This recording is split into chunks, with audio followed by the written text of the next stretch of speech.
guys, this is Alfia Gauri. I know long time no see, so welcome back to my channel and another episode of Jhoot Bole Kawa Kate, a series where I bust fake news and rate them with crows. So where the number of crows determine the intensity of life.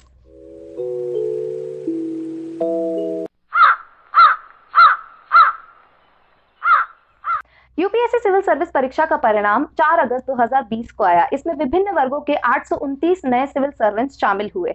इनके पास खुशियां मनाने का काफी कम समय था, क्योंकि एक ही दिन के अंदर इनमें से एक सोशल मीडिया के विष का शिकार बन गया, तो 2 हफ्ते बाद तो यूपीएससी पर ही अटैक हो गया। रिजल्ट्स के दूसरे दिन ही इस एग्जाम को पास करने वाली जम्मू कश्मीर की एकमात्र महिला नाडिया बेग के खिलाफ हेट कैंपेन शुरू कर दिए गए। नाडिया बेग के नाम से फेक ट्विटर अकाउंट बना दिया गया और वहां पर एंटी नेशनल ट्वीट्स कर दिए गए। लेकिन इसके बाद जो हुआ वो तो और भी ज्यादा खतरनाक था। सुदर्शन न्यूज के एडिटर इन चीफ सुरेश चवनके ने 11 सितंबर को एक बुलेटिन एयर किया, जिसका टाइटल था यूपीएससी जिहाद पर अब तक का सबसे बड़ा खुलासा, यानी कि the biggest expose of all time on UPSC जिहाद। बुलेटिन में बात की गई कि कैसे पब्लिक सर्विस एग्जाम्स मुस्लिम समुदाय का समर्थन करते हैं। इस शो का प्रोमो 27 अगस्त को रिलीज कर दिया गया था, जिसके बाद ये बड़ी बहस का कारण बन गया।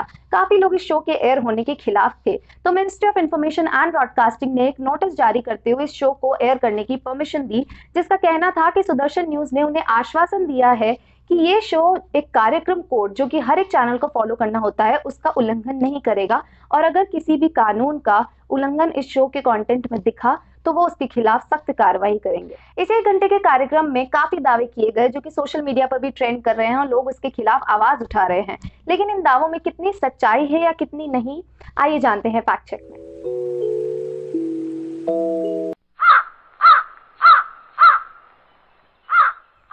शुरू करने से पहले हम एक बात समझ लेते हैं। लोगों का ये मानना कि कैंडिडेट्स का विभाजन उनके धर्म के आधार पर होता है, तो ये गलत होगा, क्योंकि यूपीएससी अपना रिजल्ट कभी भी धर्म के आधार पर रिलीज नहीं करता, बल्कि कैंडिडेट्स का विभाजन उनके समुदाय के बेसिस पे होता है, जैसे कि general, schedule caste, schedule tribe, OBC etcetera. Chavhanke का दावा था कि मुस्लिम ओबीसी को 3 साल का अपर एज बेनिफिट मिलता है, जबकि नॉन मुस्लिम कैंडिडेट्स या जनरल मुस्लिम को यह बेनिफिट नहीं मिलता। अब देखते हैं कि यूपीएससी के द्वारा रिलीज की गई गाइडलाइंस में एज रिलैक्सेशन के बारे में क्या कहा गया है। यूपीएससी ने फरवरी 2020 में अपनी गाइडलाइंस रिलीज की, जिसमें लिखा गया था कि एग्जाम देने की मिनिमम एज 21 साल और मैक्सिमम एज 32 साल है। लेकिन अपर एज रिलैक्सेशन उन लोगों को दिया जाता है जो कि शेड्यूल कास्ट, शेड्यूल ट्राइब या अदर बैकवर्ड क्लासेस में आते हैं। इसके अलावा एक्स सर्विसमैन या डिसेबल के लिए भी एक गाइडलाइन इसमें मेंशन है।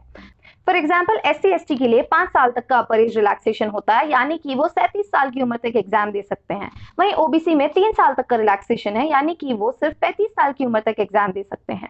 ये सारे रूल्स सभी ओबीसी कैंडिडेट्स पर लागू होता है, ना कि सिर्फ मुस्लिम ओबीसी पर। इनफैक्ट रिलीजन को लेकर कोई गाइडलाइन मेंशन ही नहीं है। कुछ लोगों को लगता है कि सारे मुस्लिम्स या फिर सिर्फ मुस्लिम ही अदर बैकवर्ड क्लासेस में आते हैं, तो उन्हें मैं बता दूं कि इंडिया में ओबीसी की परसेंट है 41%, उसमें से मुस्लिम अप्रोक्सीमेटली 6% ही है।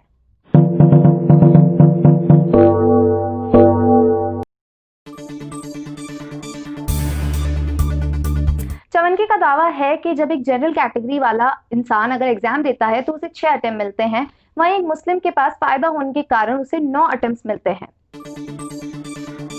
जनरल कैटेगरी को वाकई 6 अटेम्प्ट दिए जाते हैं। इस नोटिस में मेंशन किया गया है कि कुछ कैटेगरीज है जिनको 9 अटेम्प्ट दिए गए हैं, लेकिन उसे धर्म से गलत तरीके से फिर से जोड़ा गया है।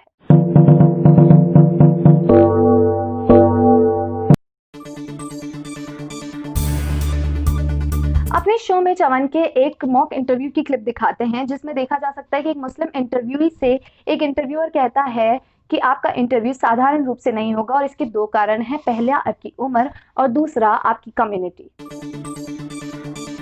मॉक इंटरव्यू कोई असली इंटरव्यू नहीं होता, बल्कि स्टूडेंट्स की प्रैक्टिस और प्रिपरेशन के लिए एक नकली इंटरव्यू लिया जाता है, और इस बात को चवनके भी अपने शो में साफ जाहिर कर देते हैं, परंतु फिर भी वो इस मॉक इंटरव्यू के बेसिस पर अपने रियल असम्पशंस बनाते दिख रहे हैं। अब बात करते हैं इस मॉक इंटरव्यू की, तो ये इंटरव्यू 22 अगस्त 2020 को दृष्टि IAS अकेडमी के थ्रू अपलोड किया गया था। मैंने इस इंटरव्यू को पूरा देखा और इसमें ये स्टेटमेंट कहा जरूर गया है, लेकिन इसके आगे भी इंटरव्यूअर को कुछ कहना था, जो कि सुदर्शन न्यूज चैनल ने ऑफ कोर्स नहीं दिखाया। एग्जैक्टली 30 मिनट 54 सेकंड पर इंटरव्यूअर कहता है कि आपका इंटरव्यू साधारण रूप से नहीं लिया जाएगा। इसके 2 कारण हैं, आपकी उम्र और आपकी कम्युनिटी। बहुत कम मुस्लिम कैंडिडेट सेलेक्ट होते हैं और वो ये बात उन सभी कैंडिडेट्स को कहते हैं ताकि वे इसके लिए तैयार रहें। इसके फायदे व नुकसान दोनों ही हैं। आगे उन्होंने कहा कि मुस्लिम कैंडिडेट्स को कुछ चैलेंजेस फेस करने पड़ते हैं, जैसे कि बोर्ड मेंबर्स का मुस्लिम्स को लेकर एक पूर्वाग्रह यानी कि प्रेजुडिस। और आगे उन्होंने क्लियर किया कि ये प्रेजुडिस हमेशा नेगेटिव हो ये जरूरी नहीं है।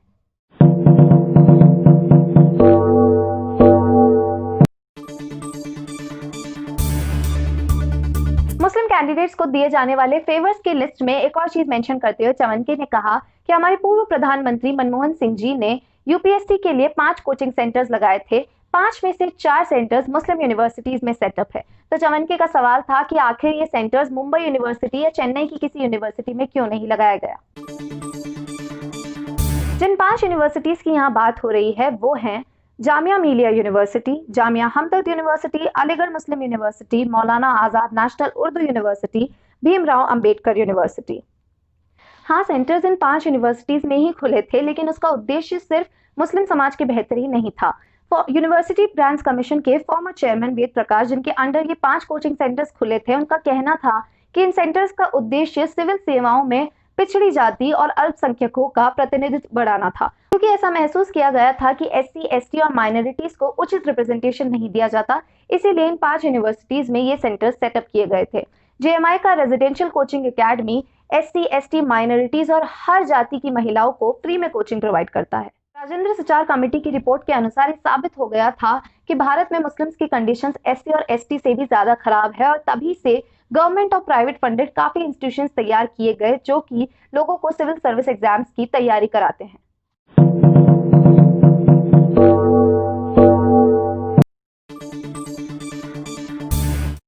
इस एग्जाम को क्लियर करने वाले मुस्लिम कैंडिडेट्स की बढ़ोतरी 2009 से शुरू हुई, जब Shah Faisal civil service exam में प्रथम स्थान पाने वाले कश्मीर के पहले व्यक्ति बने। मुस्लिम माइनॉरिटी इंस्पायर हुई और आने वाले सालों में मुस्लिम्स के एग्जाम क्लियर करने वाले चार्ट में बढ़ोतरी दिखने लगी।